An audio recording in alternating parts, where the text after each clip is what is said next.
자, 그러면 사회 계약론자들이 기본적으로 가진 생각은 일단 첫 번째 정리하자면 국가에 대해서 의문시하기 시작했다. 그전엔 자연스럽게 주어진 거라고 생각했는데 그게 종교의 힘이 권위로든 옛날에 왕들 대관식하면 이렇게 교황이나 캔터버리 대주교가 이렇게 십자가 모양의 칼 갖고 이렇게 하잖아, 그지? 그게 이제 신의 명을 받았다 이 말이거든요. 그러니까 기독교 믿는 신을 믿는 사람들은 의문시하지 마라 그 얘기거든. 의문시하면 뜨거운 맛을 보여주겠다 이 얘기지. 화영대에 올려서 어떤 인간이 주체가 있으면 철학 시간에 주로 얘기했겠네. 주체가 있으면 주체하고 대상을 구분하잖아. 근데 이 주체라는 건 어차피 인간이잖아요. 그러면 그 대상 중에는 인간과 관련된 대상이 있고 인간과 관련되지 않은 대상이 있겠지. 그렇게 나눌 수 있겠죠. 그래서 인간과 관련되지 않은 대상을 우리가 nature, 타고난 그 상태 자연이라고 부르고 인간적 요소, 혹은 인간이 개입한 그러한 대상을 culture라고 부른다 그랬지. cultivate, grow, 키우다라는 뜻에서 나왔으니까 그제. 그거 똑같아요. 그러니까 국가가 없으면 어떻게 될까라고 했을 때 논리적으로 국가가 없는 상태를 뭐라고 불렀나 하면 인간이 개입하지 않은 상태라고 해서 natural state 뭐라고 불렀다? 자연 상태라고 불렀다. 그 말이야요. 자, 이 이야기를 왜 하냐면 여기에서 얘기하는 우리가 흔히 잘못 오해를 하면 자연 상태라 그러면 원시 상태인 걸 오해할 수가 있어. 나중에 이제 뭐 얘기하겠지만 루소 같은 경우에 그 자연으로 돌아가라 뭐 이런 말 하거든요. 그러면 잘못 생각하는 사람들은 뭐 자연주의자야, 뭐 내추럴리스트야, 뭐 인공적인 문물, 인위적인 문물 다 버리고 뭐 원시 상태 돌아가라는 얘기 그 얘기가 아니에요. 오케이? 논리적인 얘기라고. 그러니까 역사적으로 우리가 원시 상태 그 얘기가 아니고 논리적으로 생각해 봤을 때 국가가 없으면 어떻게 될까라는 전제를 했을 때 가정을 했을 때 그 상태를 그냥 자연 상태라고 불렀다. 그 말이야. 그러니까 실제로는 역사적으로는 자연 상태가 존재한 게 아니란 얘기예요. 그래서 항상 이거를 헷갈려 갖고 혼동해 갖고 머릿속에서 오해가 발생한다. 그 말입니다. 논리적인 구성물이다. 가정의 산물이다. 됐지요? 국가가 없으면 쉽게 얘기하면 스페인의 무적 함대가 쳐들어오는데 영국이라는 국가가 없고 영국의 군대가 없으면 말이에요. 군대가 없으면 보호해 줄 수가 없잖아. 그럼 생존할 수 있어 없어? 없죠. 그러니까 근원적으로 국가가 없으면 그 국가 공동체에 있는 구성원들은 존재할 수 없다라는 생각 자체가 머릿속에서 자리 잡혀 있었다.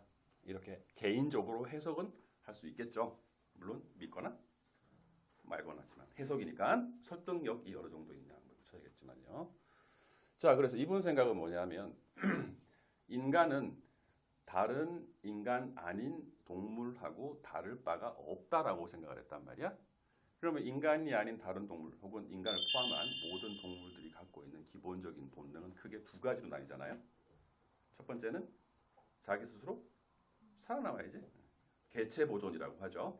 자기 스스로 자기 보존이라고 하기도 인간에 대해서는 스스로 살아남아야 한다라는 그 본능 하나랑 그 다음에 자기 자손, 오케이? 자기와 가까이 있는 생물학적으로 가까이 있는 유전자 보존이다, 그제? 저기로 치면 생물로 치면 그죠? 종족 보존이라고 하잖아.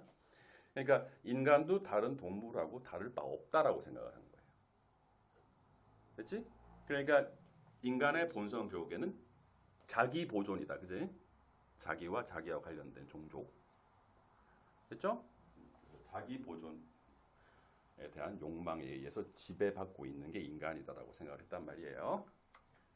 됐죠? 그러니까 자기 보존 욕구에 의해서 지배받는 상황에서는 국가라는 소위 질서를 유지하는 어떤 주체가 없으면 서로 생존에 대한 공포심 때문에 서로 싸우기 십상이겠지. 오케이? 보통 이제 이런 책에서 보면 홉스가 뭐 이기적이다, 뭐 인간의 본성이 이기적이라고 표현을 했는데 홉스는 그런 표현을 한 적이 없어요. 사후에 이제 여러 가지 여러 학자들이 그냥 이기적이다 이렇게 표현을 했는데 이기적인 게 아니고 자기 보존 욕구 때문에 그렇다 그 말이야. 사실은 그게 두 가지가 물론 별개는 아니에요. 이기적으로 구는 사람들이 대체로 보면 이기적으로 구는 이유는 불안하기 때문에 그런 거거든. 오케이? 어쨌든 그 두 가지가 서로 따로 떨어져 있는 건 아니지만 어쨌든 홉스가 이기적이라고 한 적은 없다. 혹은 뭐 성악설, 뭐 인간은 뭐 악하다고 한 적도 더더군다나 없어요. 그게 아니라 자기 보존 욕구에 의해서 지배받는 상태. 그러니까 동물하고 다를 바 없는 상태. 됐지용? 오케이? 그러니까 다른 동물하고 다를 바가 없으니 정글의 법칙이 지배할 거다. 그 말이잖아요. 국가가 없으면 그걸 뭐라고 했냐면 인간이 다른 인간에 대해서 늑대가 되는 상태라고 비유적으로 표현을 합니다. 오케이? 그리고 그걸 또 다른 표현을 해갖고 war of all against all이라고 해갖고 만인에 대한 전쟁 상태 이렇게 표현하기도 하고요. 됐지요?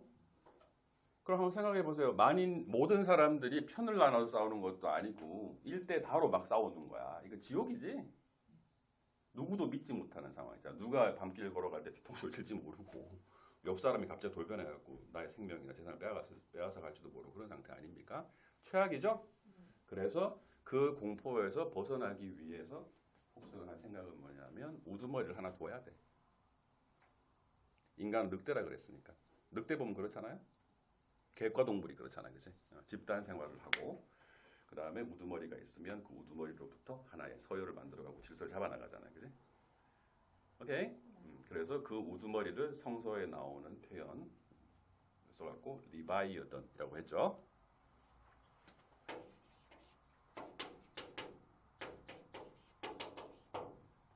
리바이어던, 레비아탄.